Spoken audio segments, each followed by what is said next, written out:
the man who helped the career and signed artists like Billy Joel, Fleetwood Mac, ABBA, Cheap Trick, Johnny Winter, Rio Speedwagon, and produced many more. He is the Grammy Award winner and was nominated 8 times. In a business, we call people like him legend. I invite you to spend some time with my friend Lawrence Cohn. First of all, we are in this room, which is amazing. You have a record collection, book collection all over. Can you explain what it is? I started getting interested in music when I was about 9 years old, and I could never stand what was on the radio.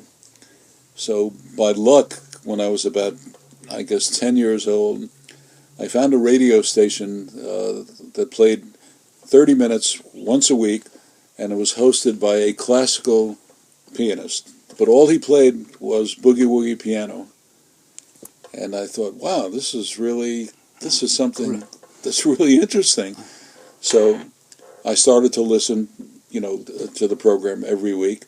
And then I started to search the radio, and I found, imagine now, I'm still 11, 12 years old, I found that on Saturday night, if I could stay up late, with my father yelling, go to sleep, but I would take the radio and put it under the blanket, in my bed, under my body, and put the blanket over me, so my father wouldn't know what was going on. And in the morning that's how they would find me, But I found, if I could stay up late, I found there was a jazz station that came on around 7:30, 8 o'clock at night, and it featured Woody Herman's band, big band, jazz band. So I would listen to that. And then around 10 o'clock at night, there was a country music station that came from West Virginia called WWVA. It was second to Grand Ole Opry, so it was pretty important at the time.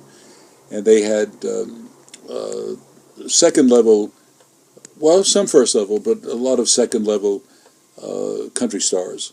And I listened to the country music, and I was, enthralled. It was so unique, and it was different. And so every Saturday I would listen to that. And then I would try to stay up till midnight, because then I could get radio stations from Baltimore, Washington, and they were church services, black church services. So that's how I started. Mm-hmm. And then I used to get an allowance of a few pennies a day, and I would save the money, and at the end of the week I would try to buy 178, or maybe a book, if I could find a book about music, because there was not very much available at that point in time. I started to find places in New York and Manhattan where I could buy records fairly cheap. And then I started to get contacts in Europe, mostly in England. And there was one fellow, for years we would trade back and forth. He would send me a list, and I would try to search what he wanted, and I would send him a list, and he would do the same thing. He was on the internet those days, right? He was on the internet those days. No, you can find a way. It was just by phone, it was all by post and phone. Yeah, and it was never one for one. It was, he would send me a list, I would send him a list, and we would work the list, and then when we had maybe 8 or 10 items, we would send them to each other, and then the LP era started to blossom, and in Europe and Asia, not in the United States. In the United States, you were lucky if you found an isolated blues or jazz item, because no one was interested in that kind of stuff. I mean, everything was what they called good music at that point in time, which I called bad music at that time. So it's a matter of opinion, I guess. And I started to custom order stuff from a couple of stores in England that had rare American record collections of blues and jazz, and they would send me lists, and I would pick out things that I wanted, and I would pay for them to transcribe them onto 12-inch discs, and they would send them to me, and that's how I started getting the rarer stuff. And then as the companies started to form, and they would generally put out rare stuff, and they would generally limited to like 99 copies.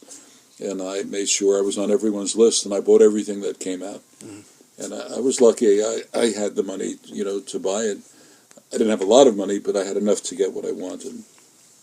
And then as I got older and I started to actually work like a real person, and I actually started working when I was 11. But later on, when I had real money, I was able to really start buying stuff. Yeah. And then at a point in time, I was a music critic, and I promoted books and records from publishing companies and record companies. I actually solicited from these companies, so they would send everything that they put out, and I would get to review the ones that I wanted to, and keep the ones that I wanted to keep, sure. And the ones that I was not interested in. There was a record store called Sam Goody's in Manhattan. This is a very famous store, and I could take them in and trade them for things that I liked. And that's how I started to build my collection. Cool. How many records do you think you have in your collection, roughly? Oh, I don't know. It's hard. Let's see. 20,000? Oh, no. I have, let's see, between LPs and CDs, we probably have about 35,000. Woo! Oh, yeah, that's a lot. And 78s, not that many, maybe 3,000. And 45s, I was never much of a 45 collector, maybe 500 or 1,000. But we do have a great deal of our books and periodicals. I probably have 10,000 periodicals. Okay. And maybe 5 or 10,000 books. And you wrote some of those, right? I know I wrote. I wrote actually 2 books. I did 1 book on newsreels, and actually there have only been 3 books on newsreels ever done in this country, and mine is one of them. And then I wrote a book on blues, touching on all different kinds of blues, which has been out for a while now, and it's done very well. It was translated into English, of course. And then it was translated into French, Spanish, and Japanese. Of course, the Japanese edition looks like something from Mars. It doesn't resemble my book whatsoever, because I would collect everything. I mean, anything. When I worked at CBS, and CBS had a habit of throwing away rare stuff. If it's old, we throw it away. Yes, you just mentioned that you work at CBS. For the people who doesn't know, you was. A federal agent? No, you were vice-president of Epic Records. Epic Records. They had CBS had 2 labels: Columbia, which was the primary label, and then Epic Records. And they hired me. I got hired as a trainee, and I got lucky. In 6 months, I was the head of the division. I want to mention that under your CBS, you signed people like Billy Joel, right? Yeah, Billy Joel, REO Speedwagon, Cheap Trick, Edgar Winter, Johnny Winter, Johnny Otis, Shuggie Otis, Poco. I don't know, I forget. Quite a resume, right? Fleetwood Mac. Fleetwood Mac, yeah. Quite a resume, actually. Well, somebody had to do it, so but it was me. You did it. Yeah. So, we come back later. Now, I want to know where you grew up and what before you became a producer. What did you do? I was born in Pennsylvania, a small town called Lebanon, Pennsylvania, and we moved to New York City when I was, I guess, 2 or 3 years old. And I actually grew up in Brooklyn. I grew up in an area called Bensonhurst, which is a mafia neighborhood. In fact, if you recall the movie The Godfather, the Marlon Brando character, the real person that it was based upon was my neighbor. And the Al Pacino character, the real person that it was based upon, we went to both high school and law school together. So that's good for those are my credentials. Growing up, that was an interesting neighborhood. It was actually the safest neighborhood in New York because of that. Because no one would dare. Nobody would dare come in with a. They were afraid of the mafia. Because they didn't fool around. So it was very safe, and I never had a problem. We were one of the few Jewish families in a neighborhood that was really Sicilian Italian. Mm-hmm. And everyone got along great. We never had any problems. We played ball together. We went to school together. Never had any problems. College, I majored in English, in literature. And when I got my degree, I thought, well, now I am equipped to do nothing except go to the library and take a book out. Mm-hmm. I mean, it prepared me for nothing. So I thought, well, I'll go to law school. So I went to law school. So after 3 years, so now it's 7 years, 4 years of college, and mm-hmm. then 3 years in law school. And I get out of law school, and I have a law degree, and I'm a lawyer, but I don't want to be a lawyer, And I had an omen. I have my law degree, so I'm going for my first interview in the Wall Street area. And I am dressed very nicely in a three-piece suit, and my shoes are shined, and I have a coat and tie on. And I have an appointment, and as I walk into the building, a pigeon unloads on me. It probably had not gone to the bathroom in a month. Before the interview? Pigeon doo-doo, caca. And I thought, it's a sign from God. God does not want you to be a lawyer. And I heard they were giving examinations to be a federal agent. So I thought, well, I'll try it, and then next thing I know, they called me, and the salary was pretty decent. Good, as a starting salary. So the next thing, I am a federal agent with credentials, and carrying a gun, and I'm working for Bobby Kennedy on organized crime, and arresting people from my old neighborhood. For the 8 years that I was an agent, there was the most important literary magazine in America at the time was called the Saturday Review, and I got a job as one of the 3 popular music critics.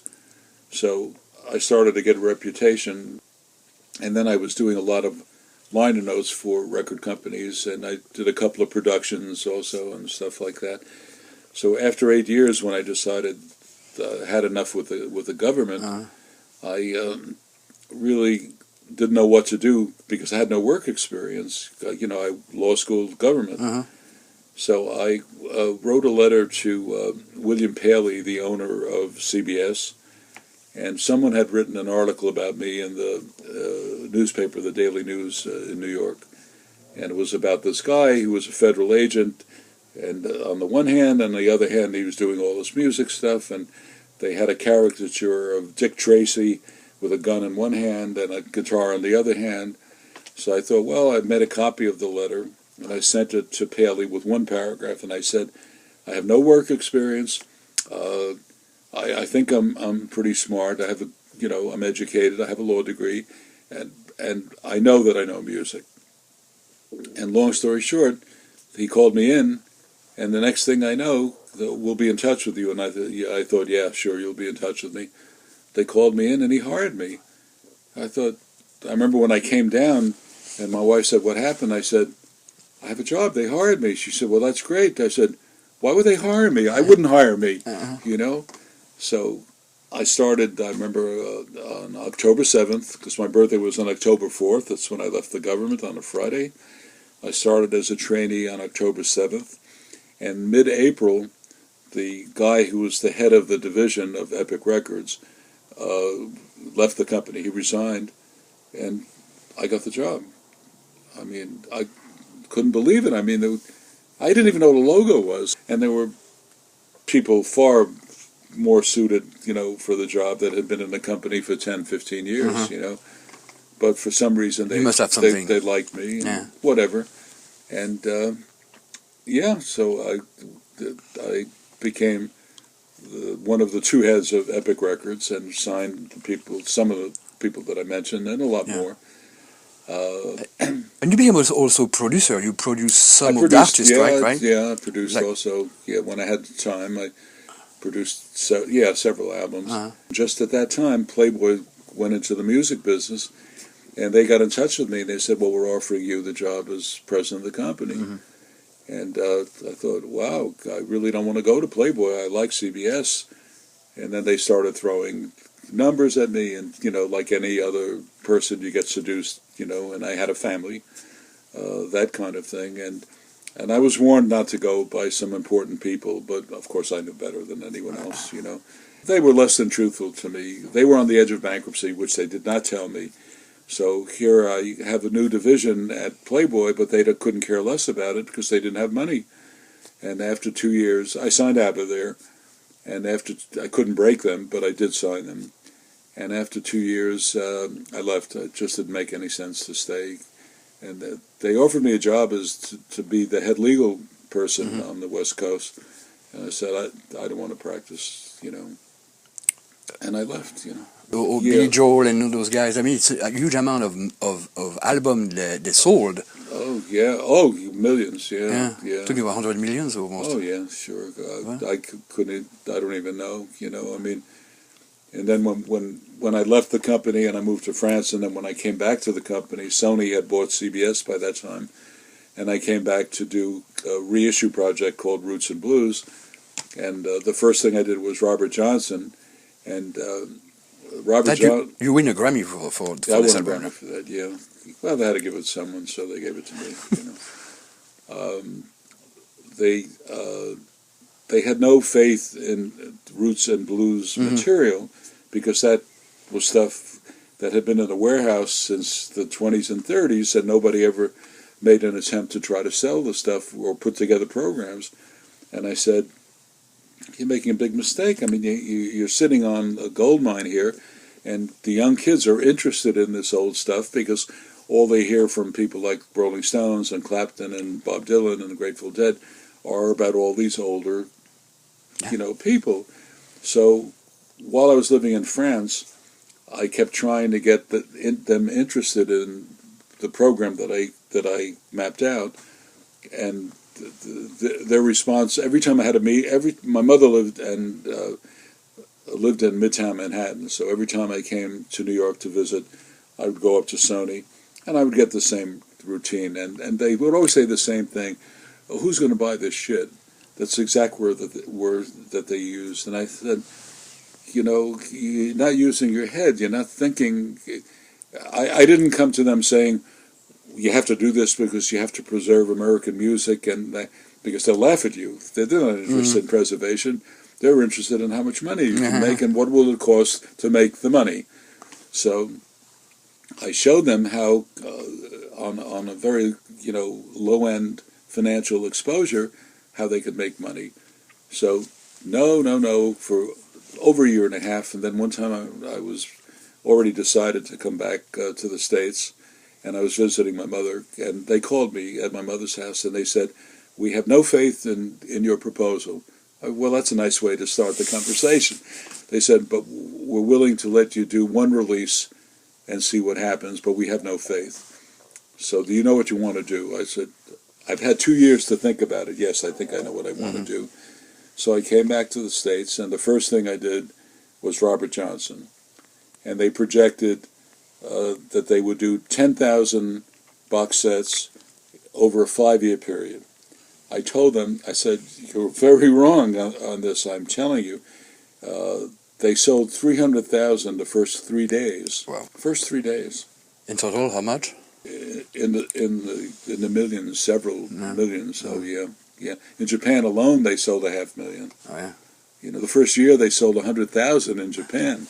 Japan. Yeah, no. There was a project that didn't cost much at the beginning because they have cost already $18,000. Yeah, because they already has the master. They right? own the stuff. Huh. Yeah, they didn't have to pay anyone. And I try to explain to them, the economics of the thing, and they said, no, it's crap and nobody's going to buy this stuff. I said, it's crap because you don't understand what's involved here. I said, the young kids are tired of hip-hop and disco and that kind of stuff, and they're listening to, the people that I just mentioned, and they want to hear the stuff that they're talking about, and I am telling you. So the first release was Robert Johnson and I think 7 other items, 7 other artists, and Johnson sold, as I just mentioned. The other items, which were pretty obscure, they all sold over 90,000 each. Yeah. Now the norm for that kind of material was about 8,000 or 9,000. Oh, wow. So they all sold over 90,000. The Cajun, I put out a Cajun release in that first group of music from 1930 to 35. And in the history of Cajun music, nothing had ever sold more than 8,000. Well, this sold almost 70,000, and they couldn't believe it. I told people, and people said I was making it up. I said, I'm not making it up. I said, the timing just happens to be... The good timing. Yeah, good timing. And then, like for Robert Johnson, we had two rock and roll superstars endorse the project. There was Eric Clapton and Keith Richards. So that certainly helped. Yeah, and then went on to do a lot more. I did a few hundred actually, and everything sold. And then they lost interest. The regime changed at Sony, so the Legacy division, which is the division that was established for this kind of material, they lost interest in this kind of material, and after a while, it was just time to leave. So I'm proud of what I did, and I think it had an impact, worldwide. Right, with all the people you sign and what you produce, you did pretty well. Yeah. But they did sell because people were curious and they were interested, and. So you have a flair, you have a sense for that, for finding people and finding the right time to put them out. I think so. I mean, and I think it's not because I'm the most brilliant music person in the world, but I've been at it for a long time, and I've studied it, and I think I know, what the trends are and what the interests are of young people, and I had two children, and I could gauge things by them, also, and when I was at CBS before I left the first time, before I moved to France, I